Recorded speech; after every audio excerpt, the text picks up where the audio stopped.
بسم الله الرحمن الرحیم. نن زموږ د ارشاد الصرف سبق نمبر 66 دی او ان شاء الله قوانین بوایو. قانون نمبر 1 ٹھیک شو جی. د قانون لغوي او اصطلاحي تعریف بکو. د قانون لغوي تعریف بکو چې په لغت کې قانون څه ته وایي، او اصطلاحي تعریف بکو چې یعنی عام اصطلاح کې په عام عرف کې قانون د څه لپاره استعمالیږي. نو د قانون لغوي معنا یا د قانون لغوي تعریف. قوانین د قانون جمع ده، دا قوانین جمع ده او قانون د دې واحد دی. نو قوانین د قانون جمع ده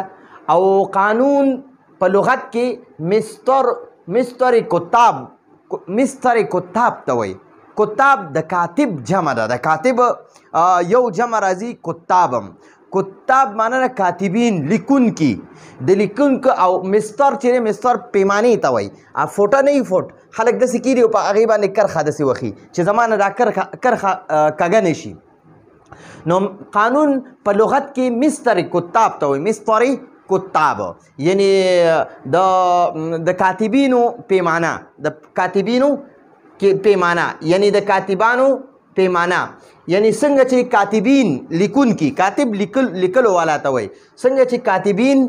د پیمانې په ذریعې لفظونه او لکیرې یا کرښې مونږ ورته کرښې وایو، اردو کې ورته لکیرې وایي، مونږ هم ورته لکیرې وایو.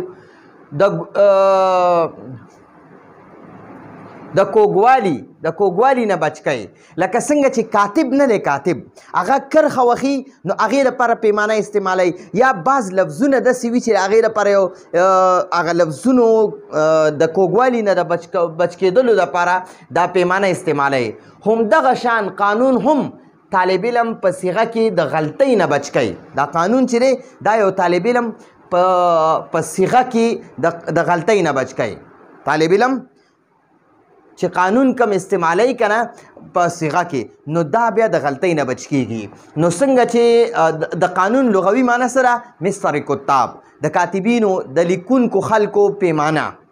نو څنګه چې لیکونکي خلک پیمانه استعمالی د لفظونو د کوږوالي نه، یعنی چې دا دې لپاره استعمالی چې لفظونه کاږه رانه شي، او یا کرښې وخي که نه لکیرې، نو هغه لکیرې کږې رانه شي، نو د دغې نه بچ کوي، یعنی دغه غلطۍ نه بچ کوي. نو همدغه شان قانون هم طالب علم په صیغه کې د غلطۍ نه بچ کوي. چې قانون انسان یاد کړي که نه، طالب علم چې قانونونه ټول یاد کړي نو په هر صیغه کې به د غلطۍ نه بچ وي. ټیک شوه؟ دا خو لغوي معنی وه. اصطلاحي معنی د قانون اصطلاحي تعریف. قانون په اصطلاح کې هغه قاعدې او کلیې ته وایي. قانون په اصطلاح کې هغه قاعدې او کلیې ته وایي چې په خپلو ټولو جزئیاتو یعنی افرادو صادقیږي. یعنی قانون هغه کلیې او قاعدې ته وایي چې خپل څومره افراد دي، څومره کسان دي، څومره صیغې دي، څومره الفاظ دي، په هغې باندې پوره یعنی صادقیږي، یعنی پوره په هغې باندې ادا کیږي. نو دا خو اصطلاحي تعریف و. قانون نمبر 1. اوس قانون نمبر 1 وایو. نو د دې قانون نوم د ضربنا والا قانون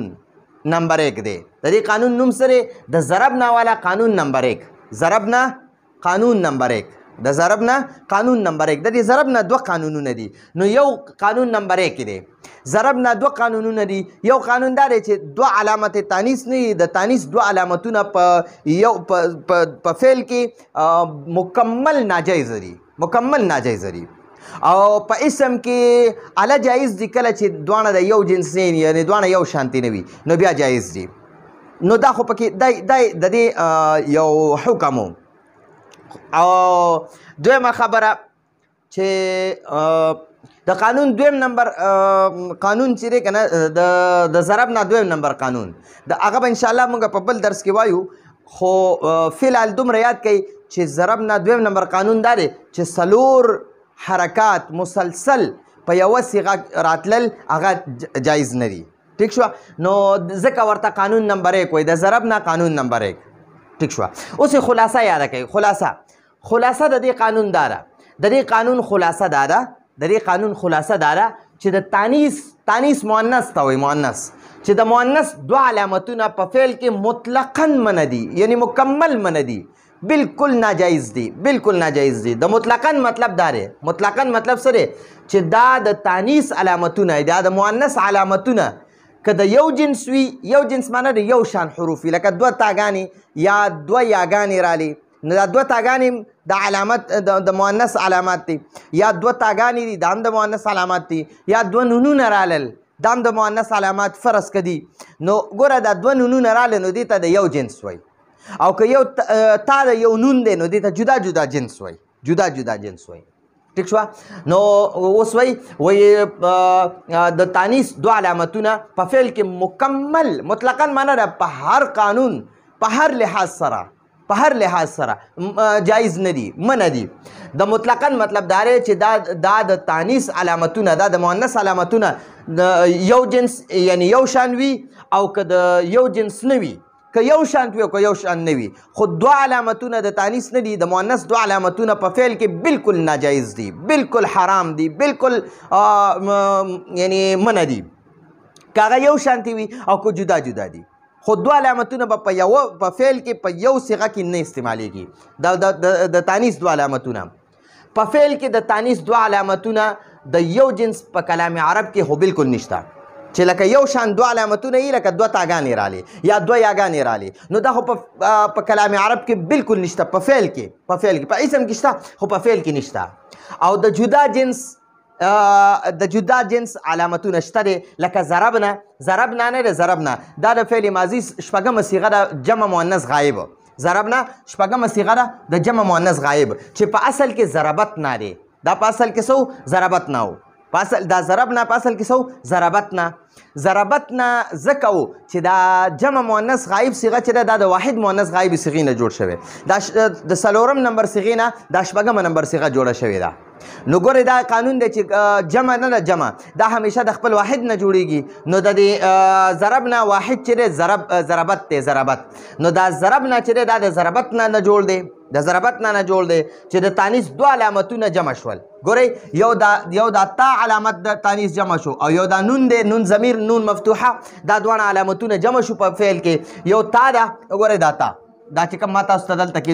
دا تا ده او یو دا نون مفتوحه دی یعنی دا نون ضمیر دې ته نون جمع مؤنث هم وایي نون جمع مؤنث هم ورته وایي نون ضمیر هم ورته وایي نو دا دواړه په یو صیغه کې جمع شو نو تا مو ته حذف کړه دا تا مو ته لرې کړه دا تا نه ضربت نه و که نه نو موږ ته دا تا ختمه کړه نو ضربنا شو ضربنا شو نو بیا څلور حرکات جمع شول څلور حرکات جمع شو څلور زبرونه جمع شو په ضاد باندې زبر دی په را باندې زبر دی په با باندې زبر دی په نون باندې زبر دی نو څلور حرکات جمع شول چې دا په کلام عرب کې منع دي چې دا په فعل کې په کلام عرب کې منع دي نو با مو ساکن کړه نو ضربنا شو با مو ساکن کړه نو ضربنا شو اوس په ځان پوهه کوي دا ضربنا چې دی که نه دا ضربنا دا ضربنا چې دی که نه دا اول زده کې ګوره دا ضربنا چې دی دا د چا نه جوړ شوی دی دا د ضربت نه جوړ شوی ضربت معنی ده هغې یوې سړي ښځې وخل وکړه ضربت چې دی که نه ضربت د سره نون جمع کا نون مفتوحه نون ضمیر یا نون جمع مؤنث جمع کا نو دی نه څه جوړ شو ضربتنا ضربت معنی ده هغې یوې ښځې وخل وکړه او ضربتنا معنی ده هغې ټولې ښځو وخل وکړه خو اوس دلته په ضربتنا کې یو قانون جاری شوی دی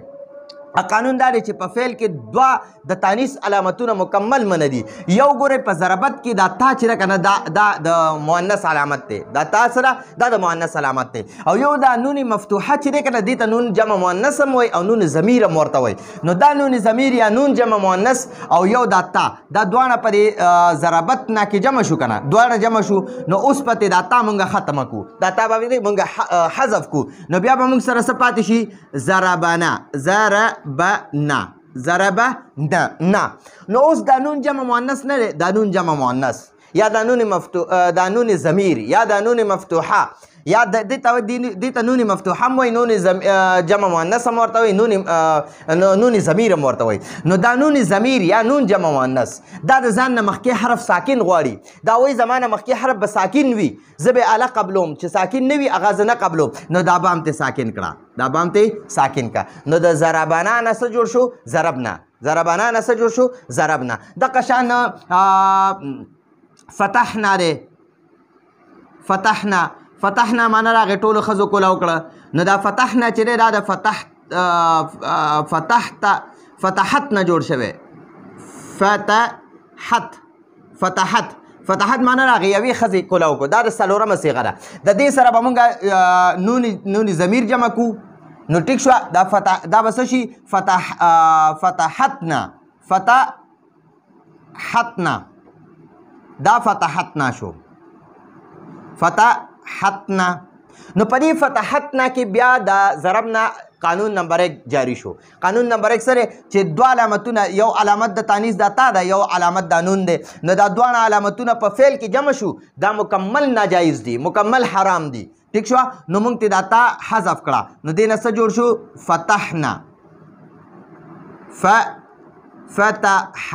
فتحنا شو نو ما تاسو ته ووي چې دا نون ضمیر نه دی یا نون جمع مؤنث دا د ځان نه مخکې حرف ساکن غواړي نو دا فتحنا چې دی که نه فتحنا دا د ځان نه د مخکې حرف ساکن غواړي نو دا فتحنا چې د ها چې کوم مفتوحه ده دا به موږ ساکن کو نو موږ سره وشو فتحنا معنا هغې ټولو ښځو کولاو کو نو دا خو زمونږ قانون نمبر 1 کو ضربنا والا قانون نمبر 1 په فعل کې مونږ جاری کو صحیح شو جی دویم په اسم کې د تانیث دو علامتونه د مؤنث دو علامتونه په اسم کې د مؤنث دو علامتونه نو اوس په دې مونږ بحث کوو په اسم کې د تانیث یعنی د مؤنث دو علامتونه هغه وخت جمع کېدل منع دي یعنی هغه وخت جمع کولی نه شي دو علامتونه د تانیث کله چې د تانیث دواړه علامتونه د یو جنس یعنی یو شان وي چې دواړه علامتونه یو شانتي وي که نه نو بیا په هغې کې ته په هغه صیغه کې ته نشي جمع کولی دا یعنی هغه اسم کې په هغه اسم کې چې دوه علامتونه د تانیث وي او دواړه یو شانتي وي لکه دواړه تاګانې وي نو بیا به ته یو تا ختمې ځکه په اسم کې دوه علامتونه د تانیث د مؤنث دوه علامتونه په یو وخت کې جمع کېدل دا مطلقاً دا مکمل منع دي ٹھیک شوه لکه ضارباتون دی که نه ضارباتون چې په اصل کې ضاربتاتون دی دا ضارباتون دا د صیغه اسم فاعل ده او جمع ده د جمع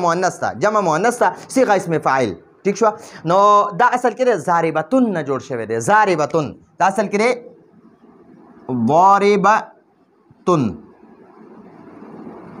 ضاربتون معنا ده هغه یوه وخونکې ښځه نو دې سره مونږ د ضاربتون سره مونږ الف او تا جمع کړه الف او تا ورسره جمع کړه نو دا ګول تا چې په اخره کې ده که نه دا به مونږ اوږده کو نو دا به مونږ سره څه شي ضاربه ګوره دا ګول تا چې ده دا ګول تا دا مونږ اوږده کړه ضاربتاتن نو ګورئ دوه علامتونه د تانیث یو ځای شو یو دا ګول تا یو دا اوږده تا ټیک شو یو د جمع تا او یو دا ګول تا نو دا ګول تا خو دا یوه ده او دا اوږده تا دا ده د دې دواړو په منځ کې دا الف دی نو موږ به دا اولنۍ تا ختمه کو نو دا به موږ سره شي ضارباتن نو ګورې دا دواړه د یو جنس دي دا هم تا ده د یو جنس معنا دا چې دواړه یو شانتي دي نو دا د ضاربتن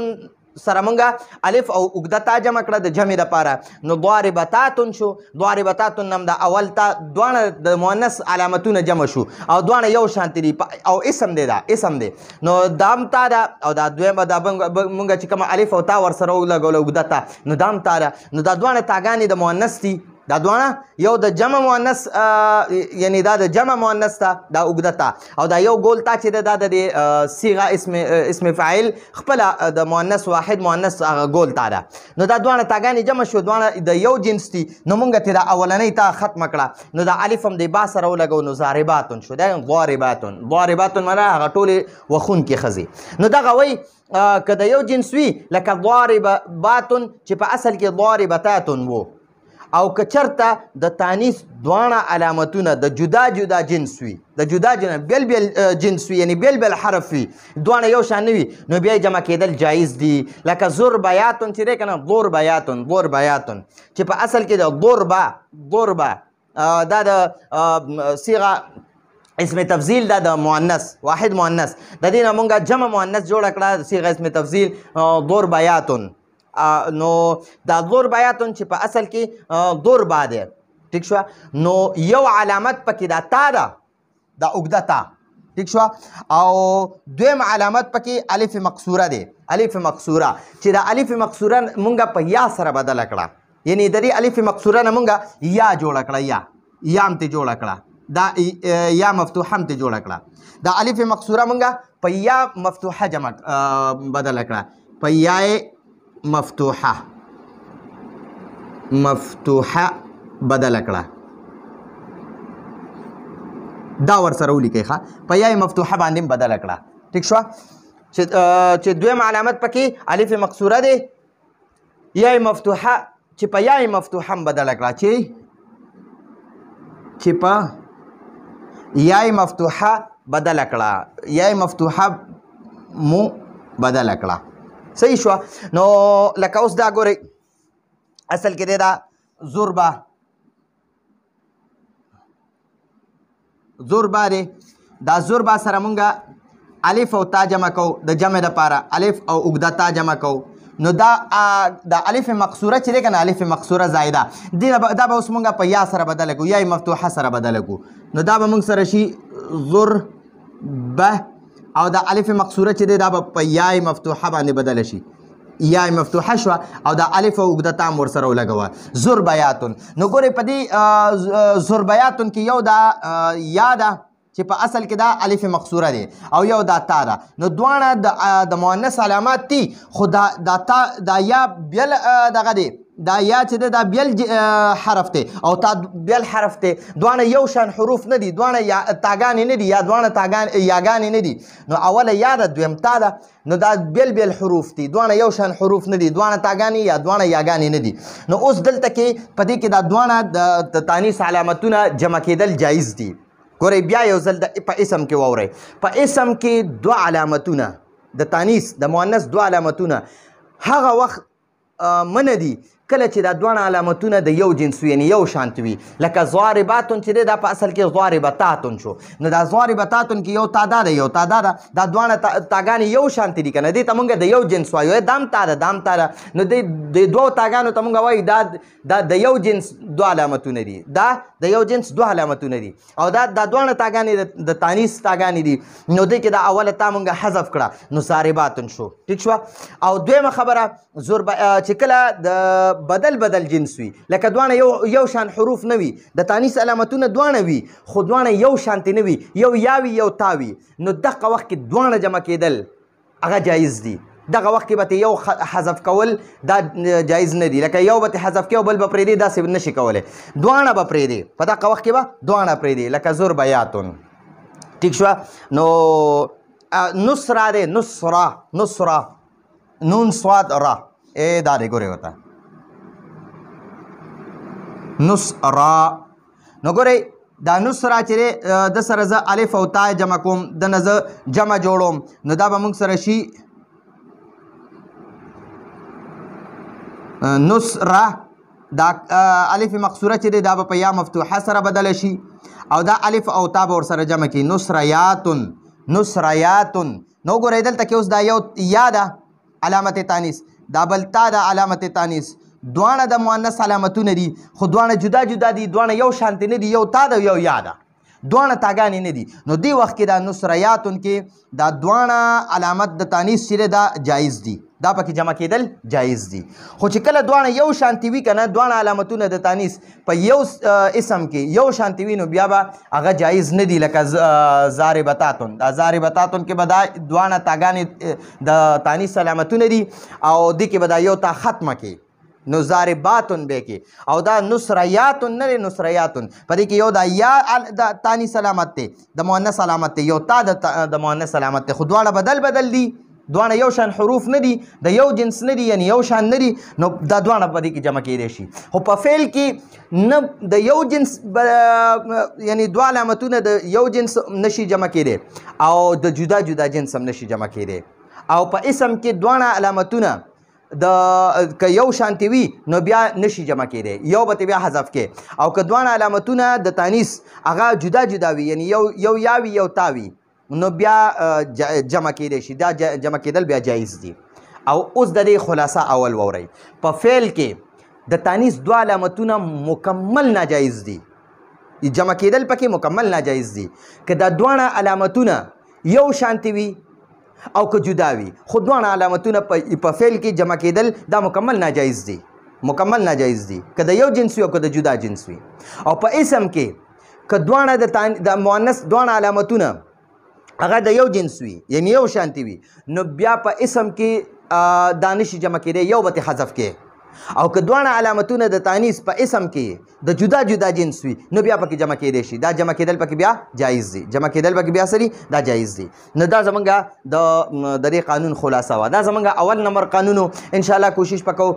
بیا مونږ د تانیث هغه علامتونه مو وایو. په فعل کې به هم د تانیث علامتونه وایو، 4 علامات دي پکې، او په اسم کې هم د تانیث 4 علامتونه دي. انشاءالله دا په دې باندې مونږ په بل درس کې لږ بحث کوو، د تانیث علامتونه به لیکو، بیا به د هغې نه پس د ضرب نه 2 نمبر قانون لیکو. نو دا زمونږ د نن ورځې درس و. راتلونکي درس پر اجازت غواړو. هذا هو المرام والله اعلم بحقيقة الكلام.